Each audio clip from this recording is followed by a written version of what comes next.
we're very happy that you all joined us today for discussion and some insightful insights on how we're looking at managing public finances and our approach, as well as having panelists talk about how the approach lands, what else should we be thinking about, drawing on their experience of connecting the dots between this approach and how they have looked at public finance over the years.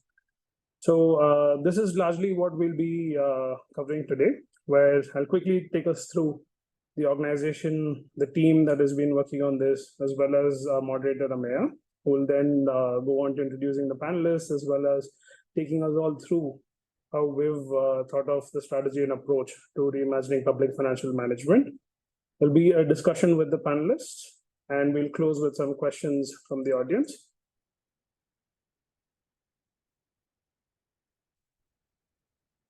Yeah. You go to the next slide. Great. So eGov, we've been around for over 2 decades now. We were founded in 2003 by a few visionaries such as Nandan Nilekani, Shrikant Nadamuni, and also supported as the founder trustee member, Professor V. Sadagopan. We actually have been in the line of partnering with local governments, the market actors, civil service organizations, etc., to see how we can use technology as the key to unlock a lot of governance challenges to deliver better citizen services. And how we do this is basically we work with marketplace actors, work with the governments and civil society organizations. We build DPIs, we enhance their capacity on these technology solutions, as well as catalyze the market ecosystem to come together to provide more transparent, equitable, and sustainable public services for all. And the large digital public infrastructure that sort of acts as the foundation for us to be able to do all of this is the Digit platform that we've developed. Next slide. With the Digit platform, we've actually been able to, and I'll get to that a little bit in detail in the next slide, but with the Digit platform, what we've been able to do so far is across these 3 key pillars of building digital public infrastructure that acts as the rails, and then on top of that, we can build more and more solutions and technology to be able to deliver better services to citizens. And we enhance state capacity, so we work with governments to ensure that they're equipped to own and manage their digital transformation journey. And we also catalyze the market ecosystem by bringing them in to innovate on top of the platform, the core platform that we have. So through this, what we've been able to do is we're currently working on 8 different sectors, contributing to multiple different SDGs. 4 of them are actually driven by us, and we've been working with partners to drive for more domains as well. More than 10 countries, different subnational governments who we're working with, close to 2 billion citizens served, close to 2 billion revenue mobilized for different governments. So the key message here is that across different domains, working with different set of stakeholders, we've been able to use one common digital public infrastructure to be able to do all of this. And of course, a lot of this has been possible thanks to generous support from our partners, such as the Bill and Melinda Gates Foundation, the Vidyamidya Network, Tata Trust, Nandan Nilekani Philanthropies, and the Global Fund.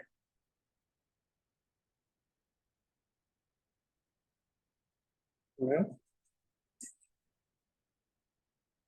Digit platform itself, which we've been talking about, has the common rail to be able to address complex or wicked problems across different domains, actually has been used for multiple subsectoral use cases. The same platform is actually solving for different problems, such as managing health campaigns in a global context, transforming urban governance at national scale in India, but also using that to help build fiscal resilience in urban and rural local bodies in a few subnational governments, working on frictionless, timely benefits delivery for the urban poor. We're also working on legal case management, sanitation, and even vaccine certificates being distributed. So all of this is done through our work with different governments, markets, and nonprofits, and coming to deliver transformation at population scale. Yeah. At the PFM mission in eGov, So what we've been looking at for the past two decades is how urban service delivery happens and how we can transform that. And in the process, what we've realized that a lot of these challenges also owe to some of the operational bottlenecks in the process, where funds are not moving in time to be able to deliver services in time. So the mission, the PFM mission, or the Public Financial Management mission at eGov aims to drive transformative change by leveraging the digital public infrastructure that we have, the platform, and also making associated policy reforms and driving ecosystem participation. So our focus largely is on trying to see how we can solve some of these operational transactional challenges, such as funds not moving in time, or the dichotomy of actually having unutilized funds in one place and not having enough funds on the other side, as well as challenges around data fidelity, availability of data itself, and things like administrative burdens. This is largely what drove us to sort of look at how we could move past these challenges and help governments deliver services in a more robust, functional, and responsive way. So we work on improving the financial health of governments, facilitating real-time seamless information exchange electronically to all actors to be able to actually deliver responsive service delivery for all. I will quickly move on to introducing our moderator for this evening. So we have with us Ameya Ashok Naik, who is from our Policy and Research Impact Unit at eGov. Ameya works on mapping the potential applications of our approach to PFM itself, of the events-based approach that we have developed to different sectoral use cases. Ameya also works on developing and supporting the implementation of eGov's data protection and privacy frameworks, as well as our monitoring and evaluation process. Ameya is an alumnus from the Fletcher School of Law and Diplomacy, as well as Mumbai University, and is a faculty fellow at the Takshashila Institution, where he runs courses on policy analysis. Ameya, over to you. Great, thanks, Prashant. Thank you also for introducing all of us to the work that eGov is doing and the work that the PFM mission is doing. What I will do now is, first of all, introduce our panelists to the audience. After that, I'll do a quick talk through or overview of the strategy and approach. So how eGov is thinking about reimagining PFM. And then we'll move on to the panel discussion itself. During the overview and during the panel discussion, if anyone in the audience has question, please feel free to put those into the Q&A box. And equally, I would welcome the panelists. I think you all are all co-hosts and you should be able to see the Q&A section. So if you either want to flag something as something to be taken up live in your comments, or if you want to go ahead and type in a response, please go ahead. We hope to keep this interactive. So starting with our panel, we are delighted to be joined today by Lorena Rivero del Paso, Avni Kapoor, and Kahal Long. I'll do the intros in the order that they will be speaking as well. So Lorena is a PFM advisor with the Fiscal Affairs Department of the IMF. She specializes in budget execution, program and performance budgeting, transparency, and use of digital tools for PFM and governance. Before joining the IMF, she was manager at the Global Initiative for Fiscal Transparency. And before that, General Director of Performance Budget at the Ministry of Finance of Mexico. She holds a jointly awarded MSc in Law and Economics from the University of Bologna and the Indira Gandhi Institute for Development Research of India, and an LLM from the University of Hamburg. Lorena, welcome, and thank you so much for joining us. Then we're joined by Avni Kapoor. Avni is a senior fellow at the Center for Policy Research and leads the Accountability Initiative, which has been working, and she has been working for over 12 years in researching governance, state capacity, and public finance. She anchors the annual Budget Brief series, which those of you who follow budgets and budget analysis in India will no doubt be familiar with. This is a series which analyzes the performance of key welfare programs of the government of India. She has also led several research projects on key social sector schemes such as health, nutrition, water, sanitation, and education. The way Avni and I know each other, in fact, dates back to one of the early reports that they did on education almost more than a decade ago now. Avni is an alumna of the London School of Economics and of Smith College. Avni, welcome. Thank you so much for joining us.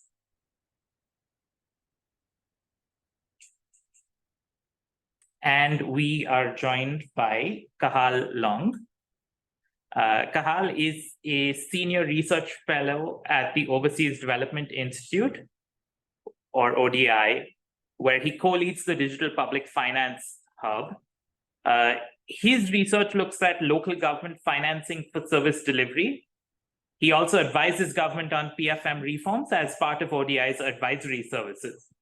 Kahal was, in fact, an ODI fellow, the signature fellowship program of ODI. He was an ODI fellow in Swaziland and is a graduate of the University College of Dublin and a member of the Chartered Institute of Management Accountants. Kahal, welcome. Thank you so much for joining us. So with that, let me move to my opening presentation. As I said, I'll be talking through our approach as documented in this strategy blueprint or blue book. I'm going to also quickly switch my screen to show you all where you can access.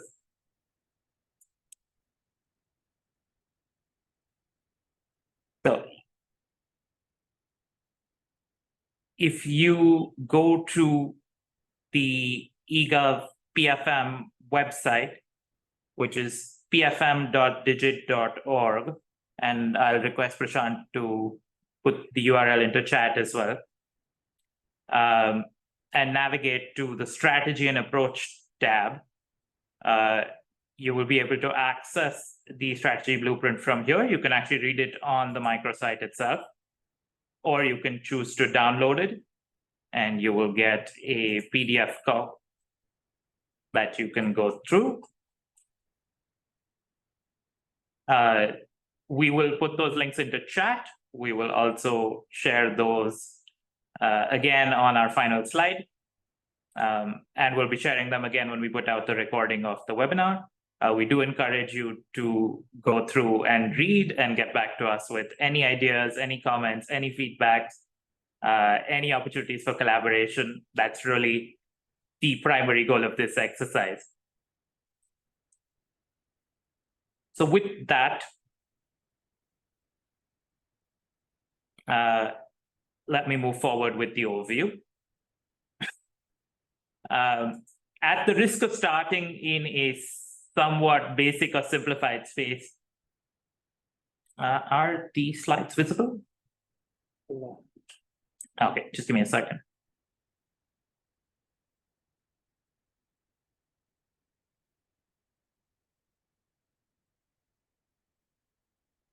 Slides visible now? Great. Thanks, everyone. So again, at the risk of starting in a slightly simplified place, but simply to establish context, right? Any government has to raise revenues. It has only so many avenues for raising those revenues. It then has to decide through its own policy-making procedures and apparatus how it is going to allocate and spend that money. It then has to, in fact, spend that money in ways that create public goods, public services, or promote social welfare. So with this very basic background again, we've been looking at what it is that different actors within government actually do in order to achieve all of these steps and processes, and what sort of challenges come up when they attempt to do so. And in short, the challenge is that there is a great complexity of actors, each of whom needs specific information to make specific decisions that in turn will affect how that money is raised, how it is allocated, whether it is in fact expended as planned at the time that was planned, in ways that will in fact secure the outcomes that it was meant to achieve, right? If you are someone who works inside this system, some of this might look familiar to you, right? You may be familiar with the challenges and the frustrations of trying to get data out of multiple different systems at the time that you needed to make a specific decision. You may also be familiar with the need to maintain multiple parallel records, sometimes including paper records, because those are required for process tracing or accountability, or simply because when a digital system has been introduced, it doesn't immediately follow that there is high trust in it and it's going to be used right out the gate. And even if you've had to interact with some of these systems as a resident or a citizen or a user or a vendor, you may in fact have taken some of the work of solving these coordination challenges onto yourself and basically made sure that the right information is available with the right decision maker because you provided it to them, as opposed to it coming from necessarily inside the system itself. And you may also have experienced the sorts of delays and challenges that arise when this information is in fact not available. So again, we think of this as the pivotal problem, right? How can the right information be available with the right person at the right time in a way that they can make sense of it and act on it within the broader context of their institution and their processes? Many people are trying to solve this.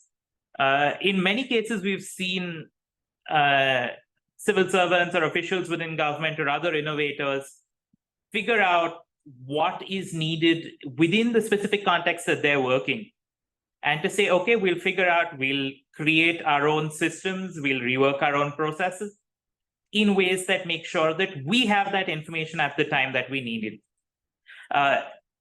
This definitely helps. It does make things in those specific contexts work better. But it raises a new challenge, which is that if you wanted an integrated view across all of these different verticals, there are now a growing number of systems that are in use that may or may not actually speak the same language, as it were. That is, they may not be handling the same data in the same ways, they may not be defining the same data in the same ways. And you potentially have to be able to integrate n into n minus 1 systems, right? It's almost a factorial problem. And again, it comes down to individuals, whether citizens or administrators or civil servants, to actually thread this and to be able to get the data that they need. It might be slightly easier if it's available in a particular vertical system, but it's still not quite the level of interoperability and visibility that we hope to see. And so this is the question we asked ourselves. And this is really how we're thinking about digital PFM, right? We said, can we build a common digital platform or a digital highway, if you will, where different systems and different actors are treating data in the same ways, therefore speaking the same language? They can actually trust the origin and the provenance of that data and therefore be willing to act upon it. And if there is standardized data that is reliable, available to them at the time that they need to act on it, then that should actually increase the velocity at which public funds move through these systems. So more funds can reach the particular frontline that they are supposed to reach in a shorter amount of time, leading to accelerated development outcomes, whether that's in terms of infrastructure, whether that's in terms of service delivery, or whether that's in terms of social welfare and benefits. And all of this can be underpinned by a common digital platform, which incorporates both the capabilities to exchange the data as well as the common data directory or the common understanding of what a particular piece of data means. The building block of this approach is what we call standardized fiscal events. So think of this as the particular message that is being sent between any two entities in this sort of complex system that you saw.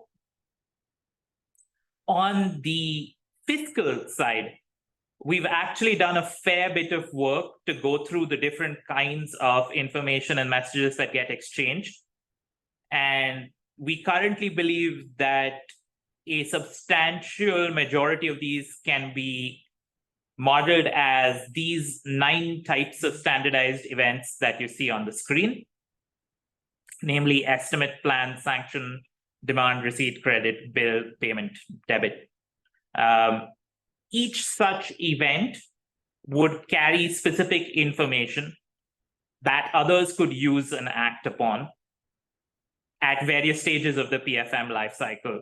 So whether it is someone who has to actually allocate or release a certain amount of funds, or whether it's someone who has to account for it, or someone who has to go back and audit those records later, the information that they need in order to be able to perform their function can be neatly encoded into this kind of event. What this enables when you have standardized fiscal events and a data exchange platform is that across a federal system, across multiple different departments, it is possible for actors and entities to exchange, again, the key information that they need to make the decisions that will influence expenditure and in turn development. It also unlocks a number of capabilities, because when you have that reliable standardized data to work upon, you can start looking at improving forecasting, getting a better sense of fiscal sustainability of a given entity or a given scheme. You can start trying to identify and monitor specific risks or liabilities or categories of risks or liability. If you think about the accounting and audit side, what this data also enables is improved anomaly detection, which could potentially assist an auditor in realizing that there is a particular area where they need to focus their attention. There are other potential use cases as well, but in the interest of time, I'm going to skip forward on this one. Just to say, we welcome, again, comments, feedback, questions on this, and we look forward to continuing that discussion. 2 quick illustrations of where this is actually being used in India. So in the state of Punjab, there are inside the panchayat, inside the rural local body, an entity, a water and sewerage committee, that is responsible for maintaining the operational sustainability of any drinking water scheme, right? At the level of the individual village, they basically issue bills and collect funds. At the level of the state or the department, there is a need for visibility into the status of funding of all of these.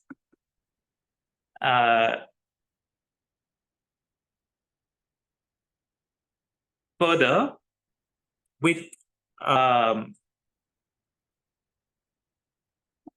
the kind of expenditures that these departments incur, if there is a gap between the demand or the receipts that they're collecting and the kind of expenditures that they're actually having to incur to keep the drinking water infrastructure and supply running, then those might not be apparent in real time, especially again at the level of the state or the department. And what this usually ends up meaning in practice is that the department is faced with surprise bills. As a result, what we have done working with the Department of Drinking Water in Punjab is to actually operationalize a front end where the water and sewerage committees can enter this information about expenditures, demand, revenues, and then using the iFix platform, consolidated that into fiscal dashboards that the finance department, the water department, other administrators can use to get a sense of where they stand on revenues and expenditures, and therefore on the fiscal sustainability of the local body when it comes to these drinking water schemes.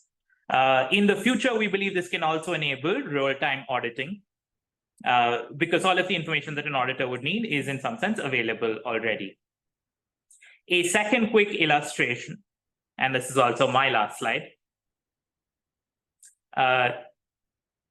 Odisha is a state in India that has introduced a urban employment guarantee scheme called the Mukta scheme, where they are offering wage seekers a certain minimum number of paid work days on projects that are determined by local bodies or other community organizations as priorities for the local area. The challenge there is that between the community-based organizations who are running these schemes and the ULB, the amount of coordination needed further up the line with state scheme departments as well tends to mean that workers actually are getting paid with delays. And if you think about the kind of person who is likely to sign up for a scheme like this, timely payment is a great priority for them.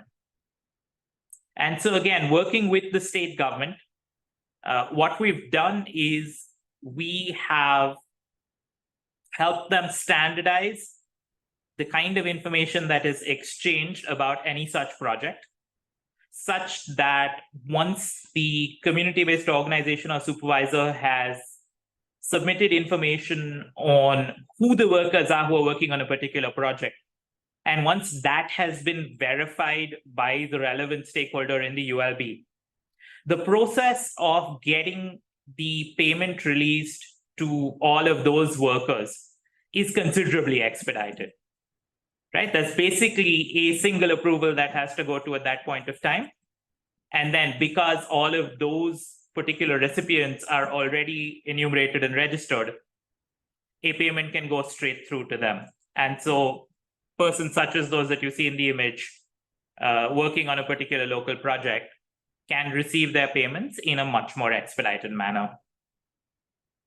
With that, let me now turn to the panel itself. Again, you will find links for the strategy and approach in the chat, and you will see them again at the end of the slides. We welcome your questions and feedback. Moving on to the panel, let me first invite Lorena. We had the pleasure of hearing from you earlier in the year as well. And one of the things that you mentioned there was that the way that efforts at standardization are going, at some point, we're also going to need a standard of standards that cuts across all of these. And so we would love to hear your thoughts on what does the standardization process look like? What are some things that can be targeted in that? And also your thoughts on how an event-based approach might play into this. Lorena, over to you. Well, thank you for having me, and I am very excited to be here with you. I prepared some slides to guide through some of the things that, as Amaya was just mentioning, we were talking about this and the standard of standards and how we need to also discuss the same languages to also improve, because if we want interoperability to happen, then we also need to speak the same languages, right? So, and I think this will link very well with a couple of things that I prepared for context. And that is going to link with what Amaya was just mentioning. First of all, one of the things he was mentioning is when we don't have the information, then some champions have started to develop systems, right? And what we see here, and I'm going to give you the international trend, systems availability for budget execution and accounting is not really an issue, right? We find that 193 countries of the 197 countries that were surveyed have systems, have FMIS, which is budget execution and account. Okay, we were fine, we're sort of fine. Then if we break it down of what PFM functions are covered internationally, and this starts reflecting a lot more on what your findings of IGOV in India, is you might have the budget and accounting, but if we go and drill down into the PFM functions that are covered by the systems, then we don't have the same coverage. For example, if you want to link with seeing how public works are going, then public investments management, do we have systems for that? And we here see that from the 197, only 77 have public investments management systems. Now, this is about availability and coverage, and we're not talking about the quality. Now, when we talk about the quality, we had a survey, we had some piloting with 30 countries this year, at the beginning of this year, and the point that comes across as the most relevant of concern to the countries is, guess what? Lack of connectivity and interoperability. And this is across the three regions, both in Asia, in Africa, and Latin America. So this is the concern that's happening in the minds of ministries of finance from the national level. And we are not touching here as of national governments, which is even further when we talk about the amount of systems that are involved here.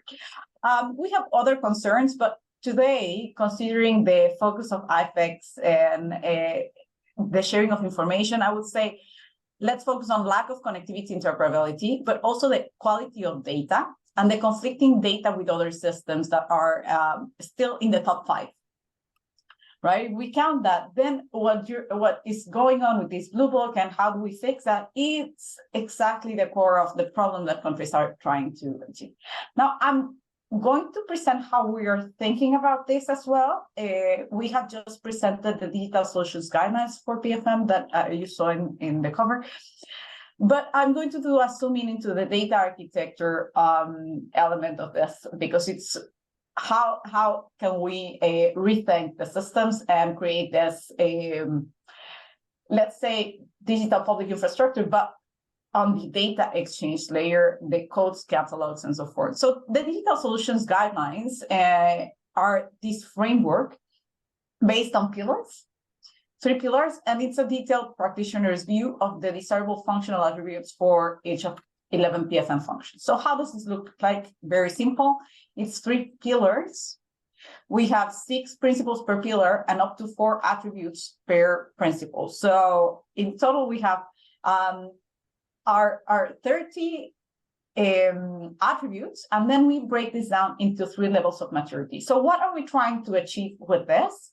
Helping governments see the systems that they have, analyze how they are, design new systems in a way that is much more structured. And guess what? One of these ones, and principle 3 here in the functional one, you're going to find data architecture and interoperability, where we look at codes and catalogs. So I'm going to get to the events, the data structure, and how we exchange data. Which systems would need to exchange data with what, so that functions are covered completely. Just to note that this is not done unilaterally. This was done with several countries, several consultations and piloting with more than 30 countries in different regions. So here we capture what is going on around the world. And as they mentioned, this has been applied, the digit, in 10 countries, and that is because there is a similar structure as well. I'm going to focus right now, zoom in into the data architecture and interoperability that are inside of the functional pillar. As I mentioned, each of the attributes has 3 levels of maturity. And here we have for the process transformation, data capture. And here we go for the foundational, intermediate, and advanced for the data architecture and interoperability. So here we would look at how we would see an advanced level of maturity for different functions of PFM. And this is so that governments can also see where their system stands. Usually the problems are very basic, that the cultural catalogs are updated in one system and then not updated in the other one, for example. Or we see that the data structure, we get lots of PDFs when it comes, for example, with procurement or public investments, and then analyzing the data is something that we cannot finally do. And then this ends up in a poor data exchange. We don't have APIs to share the data. We don't have web services and so forth. So this is where the work that this eGov publication comes into play. So as I was saying, we have much more interoperability between budget execution and treasury management, the FMIS, but we also have other systems to actually get to the service delivery. And that is what we're trying to get here. And we would like to actually see not this, but this, right? We would like to see the exchange of data and also that this is transparent. Here we have the dissemination portals on the right side, the internal audit, fiscal risks management, and so forth. And the accounting, of course, is the one that receives all this data. How do we achieve this? Here is just for reference that we have for the SIPs. Now, the PFM functions that are covered in the guidelines are 11, as I was just mentioning, but here we have a zoom in for what is more in play on the Blue Book, and it's the fiscal forecasting and budget preparation. What I want to bring up is this events approach, how it links to the sub-functions that we have established here in the guidelines. And as you can see here, it's very easy to map from the planning, the demand and the bill that is mentioned. So we have here this sub-functions of the budget execution and the budget preparation. Now, one thing that we do additionally on these guidelines is to make this table that I mentioned of the levels of maturity specific for each of these sub-functions. So what data should be exchanged, and here the one you're seeing is commitment. So the stage of the commitment of the sub-function, what systems would need to exchange data. So here we see, with procurement, you need to exchange much more data and so forth. So this links very well with what you have been saying on how do we get this data for actionable stuff. Here, this is just for reference because I know you're going to distribute the slides so you can have all the levels of maturity of the IT architecture and governance and management. Why I leave this is because it's important to note that one thing, you can't look at one thing unilaterally. You need to look at the whole structure from the architectural, functional, and governance and management perspective, because sometimes the problem with the data is that we don't have data governance, which is in the governance and management. So if we just look at the goals and catalogs, we might be missing something. Or we might have a problem with the IT architecture that it's not user-centric and therefore they don't capture the data correctly, which is also a common case. Just to mention, we have developed a tool that is also called DIGIT, which is not the same DIGIT. This is an acronym of Digital Solutions Implementation Tool. And this is how it looks to give a level of maturity of the systems on these different elements. So just here linking very much on what the work of eGov and these Blue Book are doing. So hopefully this shows how this is linking to what is going also internationally on this site. Great, thanks so much, Lorena. We noticed when you shared the draft that we landed on the same acronyms. But I'm going to say also reflective of similar underlying thinking, which I would take as a good sign. With that, let me tag in Avni. So Avni, as I was saying earlier, this is a field that you've been working in for close to a decade. You've actually experienced on ground, hands-on, the challenges of getting the right data for analysis or for decision making. And so again, we'd love to hear your thoughts on what does that sort of information flow look like in India? what could it look like? Would an event-based approach fit into that, and how? Over to you. Thanks, Amaya. Listening to you as well as getting the privilege of reading the PFM Blue Book, I was reminded of the time when me and my colleagues had visited a district office in a state, and we had collected digitized soft copies of the utilization of funds for India's National Health Mission. So the file name was dated 31st March. And we thought that that was in some ways going to give us the true picture of the total quantum of funds spent by the district on the National Health Mission. A few weeks later, another colleague of mine visited the same office for some other information and ended up getting on a pen drive that same file. This time also it was dated as 31st March. But there was a difference of several lakhs of rupees in terms of the total amount that was stated as what had been utilized. When we pointed this out to the district, no one in the office could explain the reason for this difference, nor were they actually sure about which was the more accurate number. And this challenge of fragmented nature of information is in some ways been our bread and butter at the Accountability Initiative.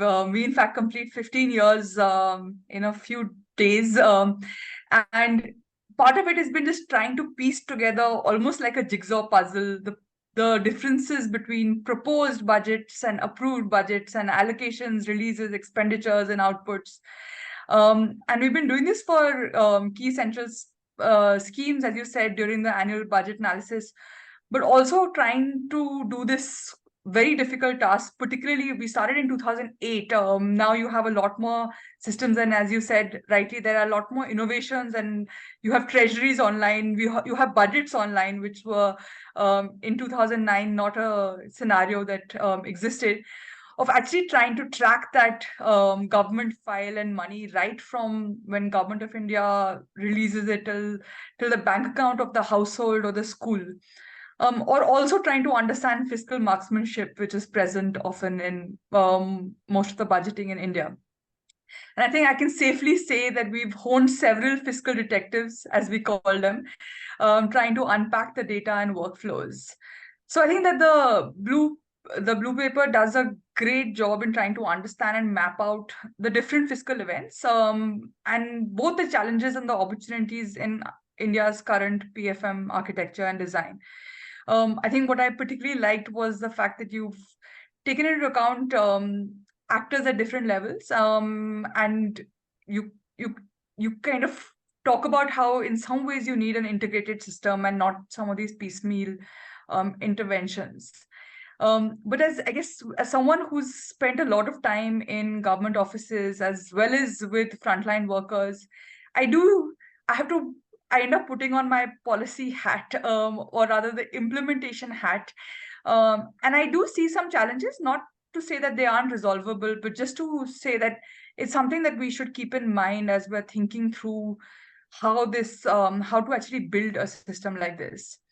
And I think the first one that I see, which again is an opportunity as well, is that for this to be truly successful, and when I'm saying truly successful, I like the fact that we're not thinking of PFM as a reform in itself, but it's leading to better service delivery, it's leading to a certain outcome.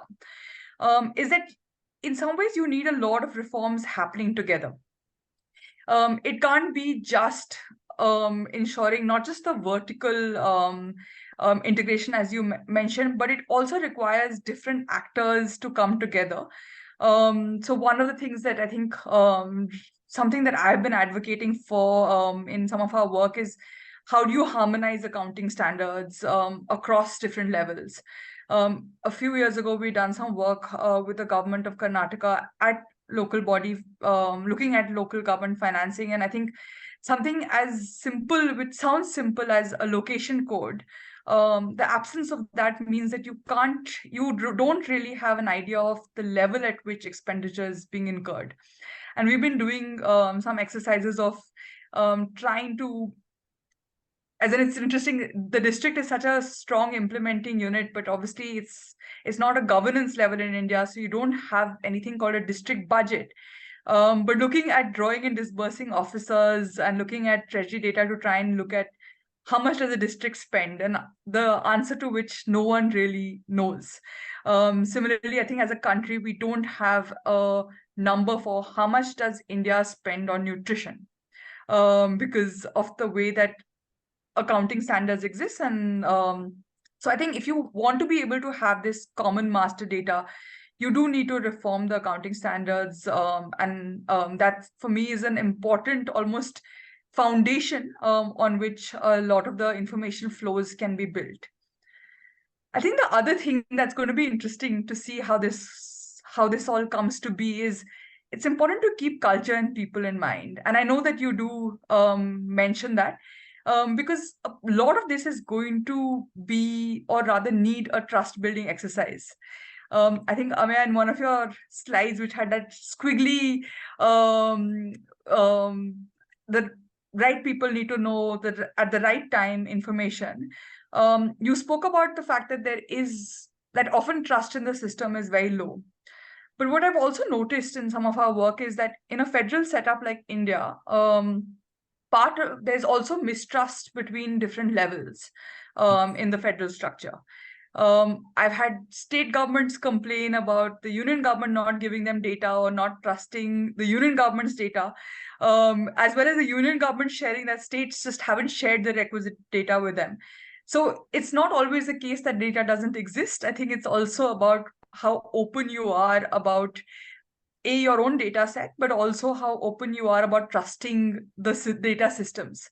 And we've seen this mistrust happen even within state line departments. I'm not even talking about I think the hierarchical mistrust is, of course, very prevalent across many countries, but even within state line departments, we've actually been trying to kind of brokerage that mistrust sometimes to say that when different line departments aren't willing to share data across with each other. So I think this trust building exercise is going to be important in trying to make it work. I also think that, again, I think what's been great in terms of the open platform that you have all been building is that one of the things that I think everyone has written about is that you need to make the design iterative and flexible and responsive to user needs. And I think that's what's great about having more of an open data system that decentralizes and democratizes data. But I do think that we also need to take into account an understanding of user needs and incentives. It's partly linked to the trust aspect that I spoke about, but I also think that sometimes data systems are built where certain users' needs are deprioritized, and that can remain a barrier to full adoption. And similarly, I think the recognition that users aren't homogeneous, neither in their capacity nor in their ability to be comfortable with digital tools. We've seen even at the ministry level different capabilities in terms of digital. So I think that's something to keep in mind as we're thinking through this. So I guess people, culture, trust building are again some of the cornerstones that are going to assist in making an event-based system or of actually see light. Having said that, I think as a theoretical exercise, and hopefully with chances of it actually being adopted, I think it would make all of our lives easier. Like I said, we've been advocating for paperless state, or actually trying to adopt digital, not just and in almost everything that you could do. I remember, I think one of our papers, we found like just at the state level, the file had to pass through 25 desks, which of course means that for the last mile, paper flows and money flows become difficult. But I guess what is going to be interesting to see is often a lot of PFM systems have spoken about a staggered approach, because the second you're trying to do very, very big bang reform, it can be quite daunting. But having said that, I do feel like it requires to some degree a big bang reform. And by that, what I mean is you need to actually get into the culture, you need to get into the changing rules and building that trust where you don't need the paper along with the digital. You don't need a system where you still need multiple people signing, even when the digital technology exists, because that's what their job is. You need who does the accountability lie with is something that requires a reimagination. So for me, that's going to be an interesting aspect going forward. But yeah, no, I think it's been. I think I've learned a lot from reading all these digital these efforts at digitalization, but also how do you create an integrated system that is not an end in itself, but actually trying to work towards a stronger outcome. So I'll pause here and we'll circle back later. Thanks so much, Avni. And I think that's a great articulation of a digital system that's not an end in itself, but actually helping achieve multiple outcomes for multiple people in the system. Absolutely. With that, let me invite Cathal, who also has given us very helpful feedback on previous drafts of the book, helped us really streamline and tighten up many of the ideas in there. And let me tell the audience as well that we gave Cathal a fairly wide mandate. So we said, given your vantage point at ODI, given that you'll see what multiple governments are working with, tell us what the sort of top 3 challenges that people working in this space, say in a finance ministry or a treasury department, what do they say their top 3 challenges are? And again, do you think, or to what extent do you think an events-based approach would get at some of those? So Cathal, over to you. Feel free also to respond to things that Lorena and Avni have said. And in turn, we'll give them a chance to come back after and respond as well. Sure.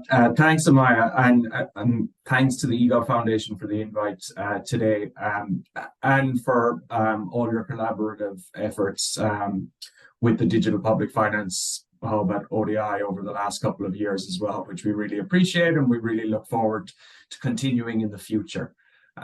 So as Amaya has mentioned, the brief I've been given is what do I think are the top 3 issues that finance ministries and PFM professionals are facing right now, and how the events-based approach we've been discussing might address or respond to some of these challenges.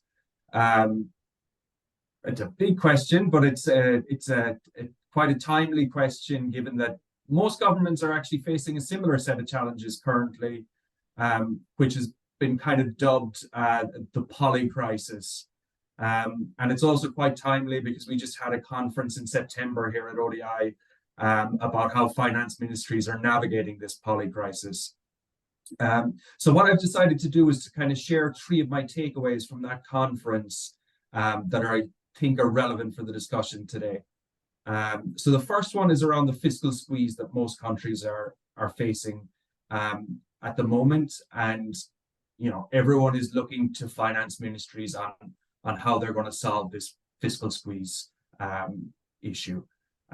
Not a surprising theme for the conference, and there was a lot of consensus that fiscal consolidation is going to be a major theme for finance ministries for the next few years. And I mean, you can see that in almost everything that the IMF, where Lorena works, are producing at the moment. So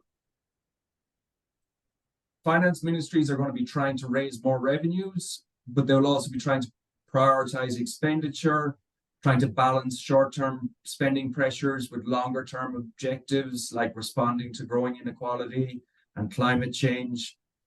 And they're going to be doing this in the face of extreme uncertainty, as this poly crisis shows no signs of coming to an end, especially if you look at, what even since we did the conference, just look at what's going on in Israel and Palestine at the moment.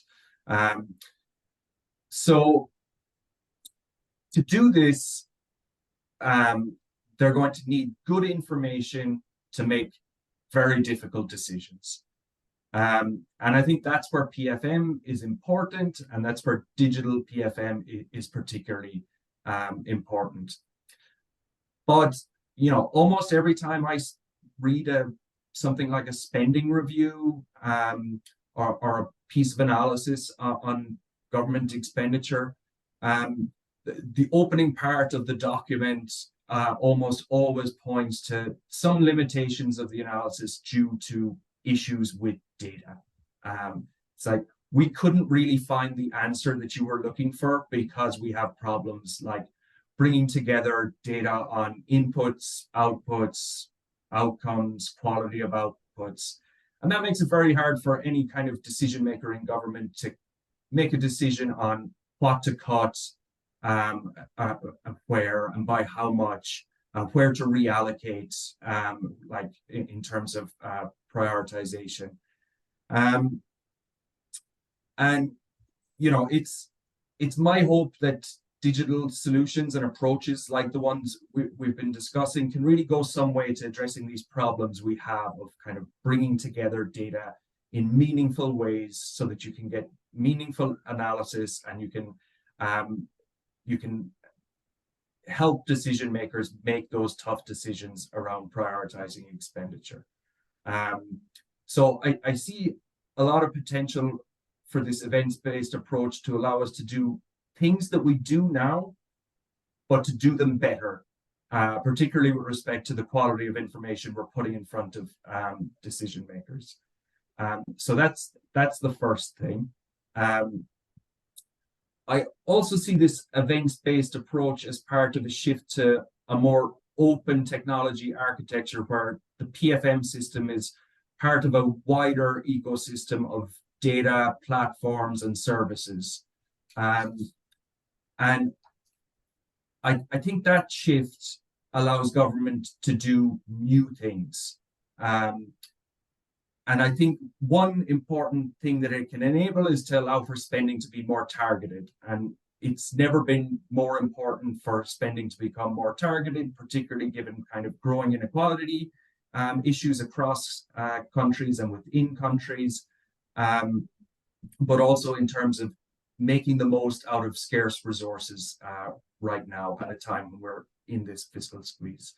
And I think by connecting data and delivery systems across government, we can get a better understanding of the needs of citizens and also find better ways of actually reaching them.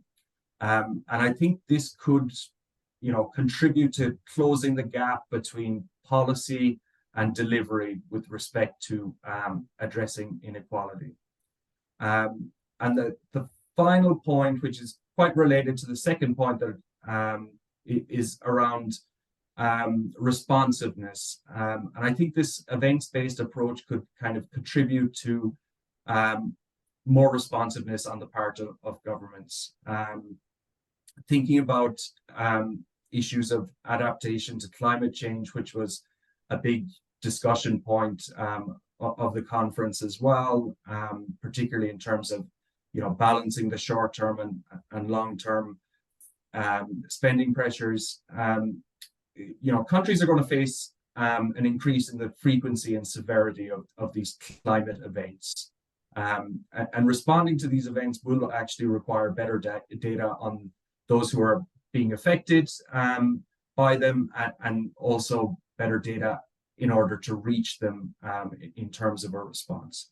And I think as well, particularly for countries that are resource constrained, having these kind of better delivery systems in place is, you know, an effective way of mobilizing resources from external funders, particularly as more kind of concessional financing moves towards climate change.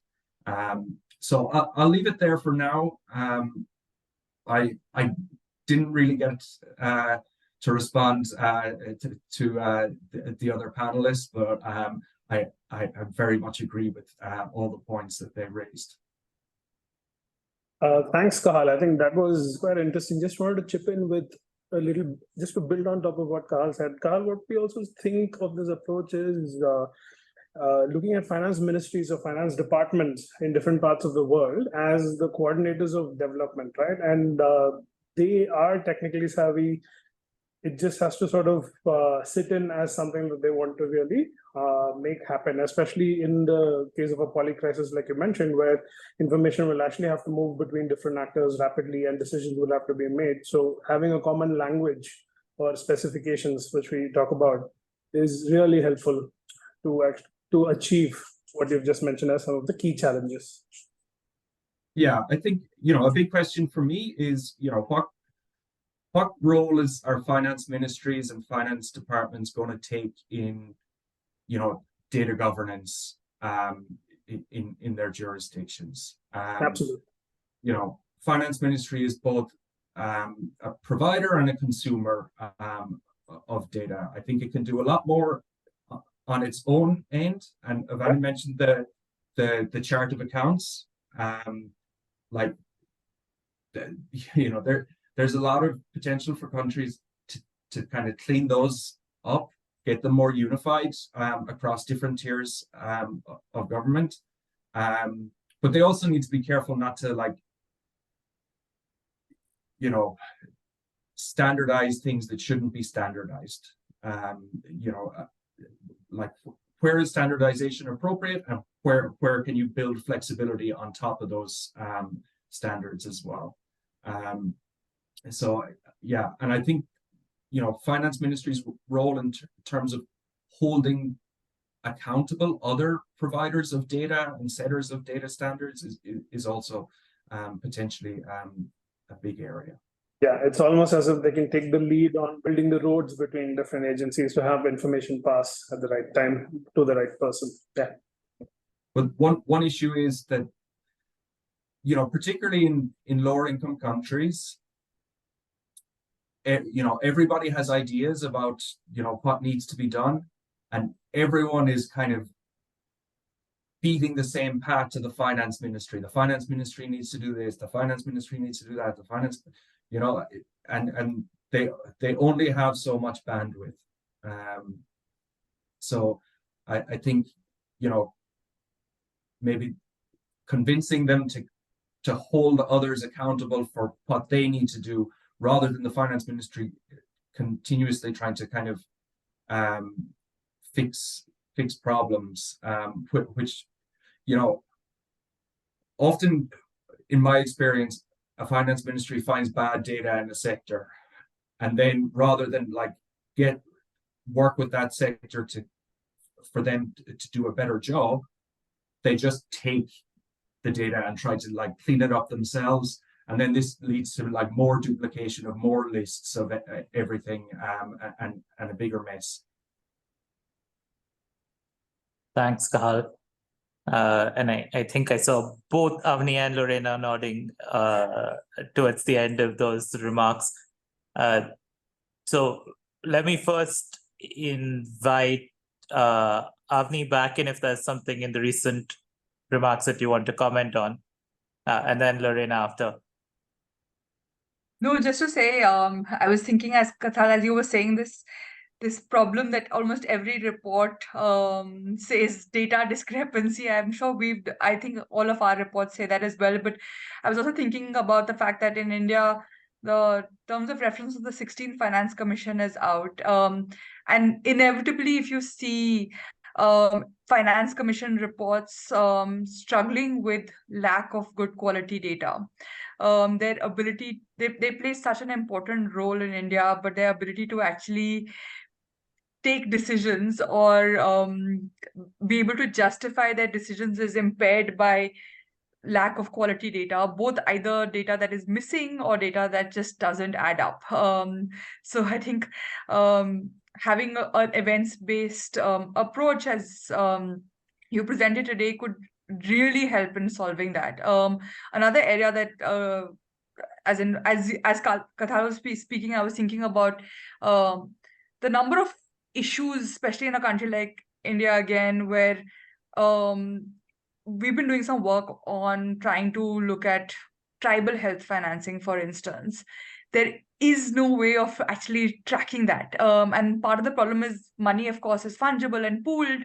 And so when you don't have an events-based system and you don't have those checkpoints to actually be able to know this is where this money is coming from, or this is what this money is meant to be for, it's impossible to actually trying to decode that or disaggregate that backwards. So yeah. So I think that's something that came to mind as you were speaking about just the dearth of data despite having tons of data, which is always the dichotomy in most of our countries. Thanks, Avni. Lorena? So on these aspects, what is the role of ministries of finance on standardizing data? Actually, a lot of the bandwidth of the ministries of finance goes in cleaning the data or not actually having the full data. So if we could actually invest in how we better capture this data, then we can free some of this bandwidth so that we can actually reallocate our resources for a better analysis of the data and modernize the way we think about this. It's not just about the reports, but what we are doing with the data for decision making. We can look at examples of countries that have done this. And Avani was mentioning before in her remarks, this thing of harmonizing accounting. And several countries, federal countries, have gone through this process. It's not an easy process, but it's possible. There are examples, and the other thing is how do we build the links? Once we have this harmonized accounting, and you harmonize the events, which has been done in other countries, the flow of data can be harmonized. You don't have to mandate the same system. One thing we're working on cost accounting with a country, with Brazil. How do you do more with data of cost accounting without the Ministry of Finance having to transform the data of all the ministries? Well, then you standardize the way you have to receive the data, which is actually very similar to what IFEX is aiming at. So you don't tell them how to do their systems, their administrative systems. You tell them how they have to send you the data. So in this way, there are ways that you can go around this and actually gather the data from the inputs that you need for decision making without having to make the Ministry of Finance the overall storage of data, which is honestly not feasible. It would be very costly. You would end up duplicating. So there are ways in which you can also have the data governance in which you have these layers, but these layers have some structure that can be observed. So yeah, there are references from around the world in complex contexts that levels in India can be complex, but anyways, my point here is there are ways to go about it. And Avani was making a very good mention on this, on harmonizing accounting across those governments. Another thing that I wanted to mention, and also linking to something that Kafal was mentioning on climate change and how this, the extensions of the chart of accounts. So this is a less explored topic because we talk about these functional level, administrative level, and how to harmonize this. Now, once we have these harmonized, we can create these extensions that allow us analyzing the data with different lenses. So Avani was mentioning, oh, well, but departments are not per se a budget execution agency or department, so they don't have this budget allocated to them. Well, these extensions allow us doing those kind of things and analyzing the budget with different lenses. We have done that for SDG budgeting. We do that with green budgeting. We do that with gender budgeting. So there are ways in which once we have different types of data, we can also tweak it without making something that needs to be a rigid codes and catalogs that everyone needs to follow this for for greening and creating this huge complex structure.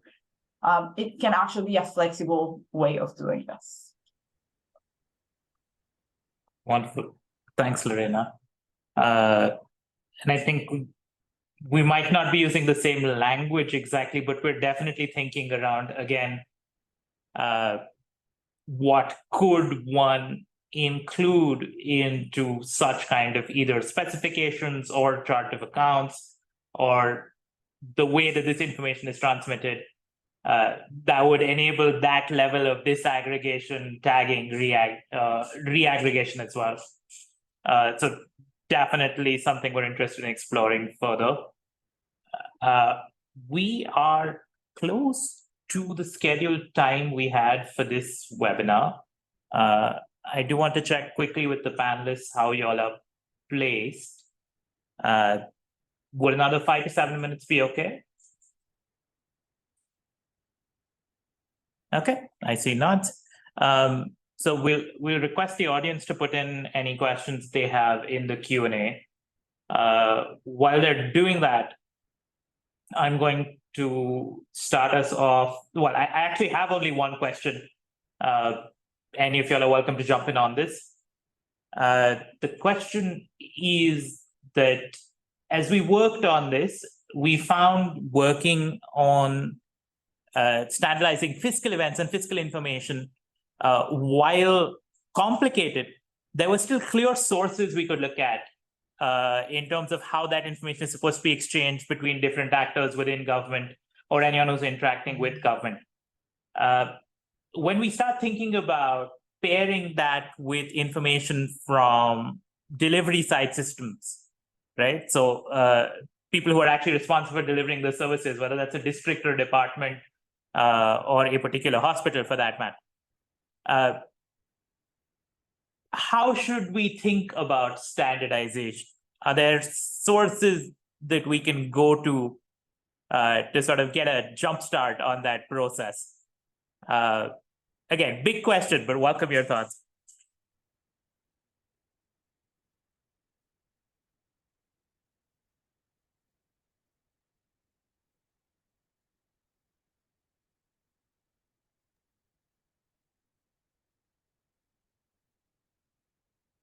Too big a question? So, you know, I think we're kind of thinking about the systems that are used to deliver services. So like we're thinking about things like registration systems, and you know, and therefore we're thinking about registers, whether they be like registers of schools or registers of hospitals, or even a register of local governments.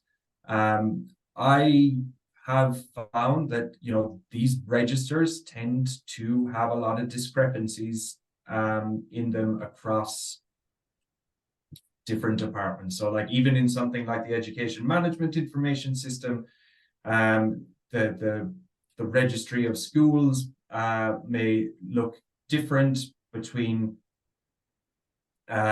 the planning department in the Ministry of Education, which is responsible for budgeting, and the exam board, where, you know, we start to find results on outputs and outcomes.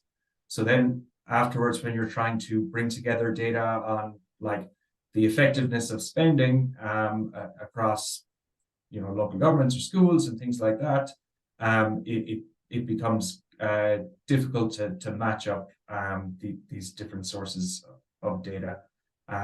So, you know, I think in thinking about how, you know, how the PFM system becomes part of a wider architecture of data and platforms, I think we need to think about the foundational parts of it, which are these registers. And we need to think about the people who are in charge of those registers, who are registrars, and how, you know, easy or not it is for them to do their job, and, you know, what kind of accountability structures need to be in place to make sure that they are kind of managing data that is, very much in the public interest. So if I make a very quick announcement, because we're about to publish in the next coming months an analytical paper on how the futures of cost accounting. So it goes exactly to that. How do we bring administrative registries up to the Ministry of Finance to create cost accounting? When we used to think about cost accounting before, it was recreating the cost centers, which are the schools, the hospitals, the districts, that are not exactly in the budget allocations per se, but rather they are they're called cost centers, right? How do we bring that up without the Ministry of Finance having to replicate that in all the ways? And actually, part of what we are proposing is how we can do that with just doing levels of cost centers, so that it can actually, you can bring back the information or the data through APIs without having to actually mandate how each ministry needs to do their cost centers. So what you harmonize is the levels that they're going to tag. And you can have 3 levels, you can have 4 levels because different ministries might need different levels, or different sectors might need different levels. So this is a way where you might not be able to standardize the way they're developing their systems, or because you don't want to.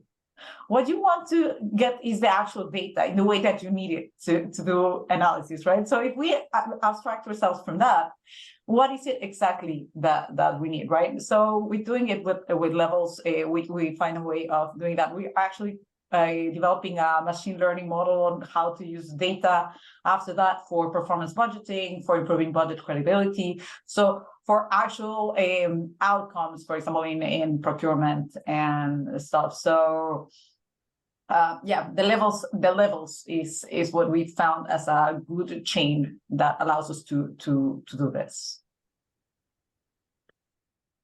Great, thanks, Lorena. There's just one question, a couple of questions actually on the chat. So let me just quickly sum that up. The first one is, how can we think of standards in terms of better service delivery for anyone, if any of the panelists would like to chip in with their views on that?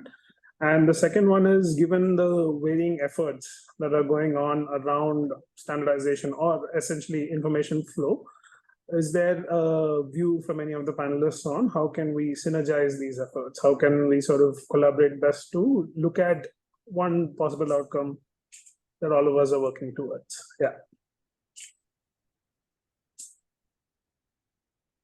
I think I'll just come in with just my 2 cents, which is, I was thinking about your previous question as well, and I tend to veer towards what Lorena said, which is, I don't think everything has to be completely standardized, because that's where I've had people pushing back even in suggestions of standardizing accounting heads, because what happens to the decentralized nature of our country. Not saying I always agree with all the criticism, sometimes I do, but I think that if you think about it more in terms of what is the end goal, which I think everyone agrees on, if we can standardize some level of coding and tagging, without mandating how everything should happen, I think that's where we could actually go a lot further. It allows you to zoom out and zoom in as you desire, without saying you have to have 20 levels and each one has to follow this process and everything has to be collected in this manner. I don't think that would necessarily work in a country as diverse and decentralized as India, and I don't even think it needs to. Because our end goal is not to create a universal standard template. It's about, like, as we're all saying, better service delivery. So I think that's where I would go.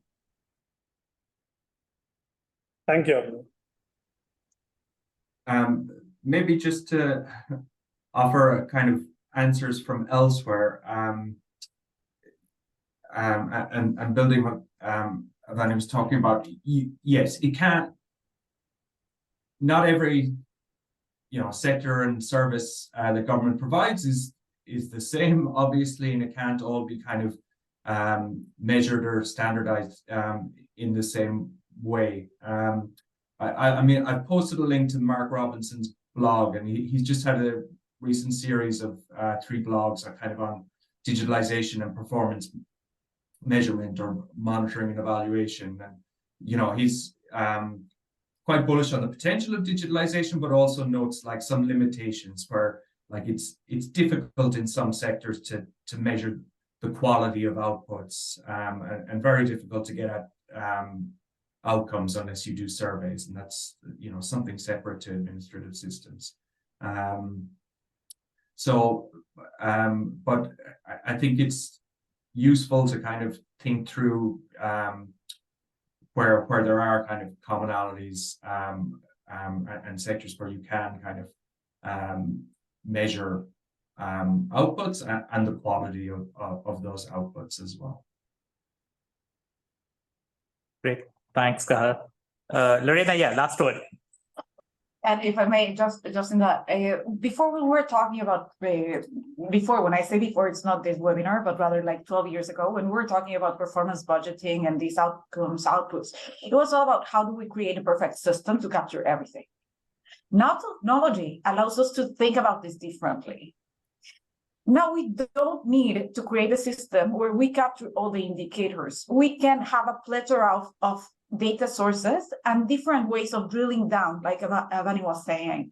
So instead, you can have the indicators where they do their inputs directly, the ministries, it's the only source of data. Okay, it's there. You can have some that come from administrative records where you get the overall indicator, you have your methodology in there, you get the global, but then you can drill down because you are connected via API to the administrative records, and you go there. Then you have from your National Statistical Office, and you don't have to recreate the indicator, you can be pulling from there. So one thing that we were, knowing Mike Robinson very well since 2012, when we were talking about performance budgeting, honestly, technology has evolved in a way that we need to also rethink the way we source data. And we can do things different than we were doing them in many ways. Yeah, those are my. Great. Thanks, Lorena. So on that note, also, because we've overshot our time, I'm going to try to quickly summarize 4 or 5 key points that stood out to me from the discussion, with apologies in advance if I missed something that you were covering as well. It's just the nature of trying to pack it all into 4 or 5. One is, I think I heard everyone say that more digitalization is happening, and not just more digitalization, but to the point Lorena was just making, a different kind, or at least potentially a different kind. And so when we think about trends in digitalization of government and government systems, if we approach this thinking about interoperability, rather than creating one giant data store that has everything all of the time, which is not possible, there actually are new possibilities that lie in front of us. And we certainly find that exciting. The second point, I think Cathal made this most succinctly, but it was part of the context for all of us, is that the overall fiscal space is smaller. And what that means is that efficiency matters a lot. Being able to secure better results for what you spend matters a lot. But at the same time, equity in terms of targeting and reaching specific populations also matters a lot. And I'm building up to something with this, but before I get there, the third point again was that we live and work in federal systems, at least in many countries we do.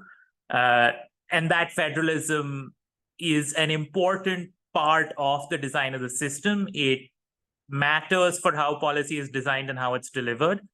Subsidiarity matters to a considerable extent, because if we want local responsiveness, and we're saying governments have to be more responsive, then really managing that balance of autonomy and control and subsidiarity is the only way that it's going to happen.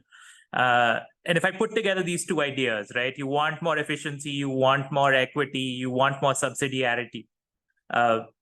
We are in a space very familiar to the policy analyst, which is to say we need more and better disaggregated data. But having started with like a very simplistic slide, I think there is actually a lot of development, a lot of innovation, and really a more profound understanding of what disaggregate data can mean and how it can come into being. I should say one of the organizations that gave us, again, very helpful feedback on the draft was the Center for Budget and Governance Accountability, CBGA in India. And they've been doing really impressive work recombining some of the information that we have and putting it together at the constituency level. To say for a parliamentary constituency or a legislative assembly constituency, this is the corresponding expenditures on different areas of development or different heads, right? And it's taken really hard work and innovative work from them to do it. But I think we can be inspired from things like that and say, is it possible to make many such views, many such drill downs possible, either by default or at least for certain actors who need them, possible with fewer steps and lesser effort. The last point I think that came up was around really thinking about the role of finance ministries in all of this.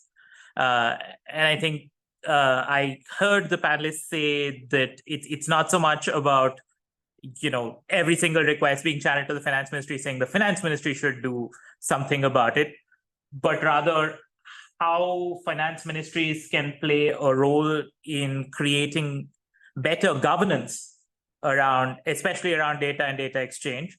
And then I think to the point Cathal was making, right, rather than trying to recreate it, enable the particular actor in that space to actually either develop their systems or at least develop how they share data in ways that make it more usable. The final point, which really resonated with us. So my colleague Gautam and I wrote a paper a bit over a year ago talking about how digital platforms, DPI, stuff like Digit, stuff like iFix, can play a key role in enhancing state capacity, not necessarily by creating capacity, but by reducing the amount of time and effort spent on relatively low value things, right? And so when you talk about the amount of time that people have to spend on cleaning data before they can use it for decision making, right? My ears perk up. I'm like, this is exactly what a digital platform can do. It can potentially save people from having to spend a lot of their time and effort on relatively low value things, and in turn effectively free up that capacity for things like policy making, for things like actually ensuring last mile delivery of services, for things like actually thinking about, wait, what is the link between this output and the outcomes that we want? And so on that note, let me again thank all of our panelists for joining us. Thank you, Lorena. Thank you, Avni. Thank you, Cathal. Thank you also to all of our attendees. We hope that you found the session interesting and informative, and we look forward to continuing this conversation. Thank you, everyone. Thank you. Thank you, Amira. Thank you, Prashant. Thank you.